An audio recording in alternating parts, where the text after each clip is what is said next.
আগামী শনিবার থেকে রেমানের প্রভাব পশ্চিমবঙ্গ এবং বাংলাদেশের উপর পড়তে চলেছে। যদিও এটা সম্ভাব্য পূর্বাভাস হতে পারে, বাংলাদেশ এবং পশ্চিমবঙ্গের উপর দিয়েও বইতে পারে অথবা অন্য কোথাও গিয়ে এফেক্ট করতে পারে, কিন্তু এর গতিবেগ বা গতিবিধি একটা পূর্ব অনুমান ছাড়া আর কিছুই নয়। এখনও পর্যন্ত কলকাতার উপরেই কতটা গতিবেগে আছড়ে পড়বে সেটা দেখা যেতে পারে, এবং শনিবার থেকে রবিবারে যখন সকালবেলা তার বাংলাদেশের উপর প্রভাব পড়ছে। এছাড়াও কলকাতার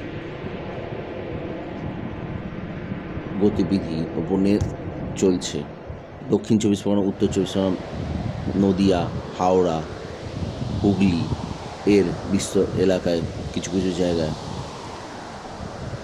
অত্যধিক বৃষ্টিপাত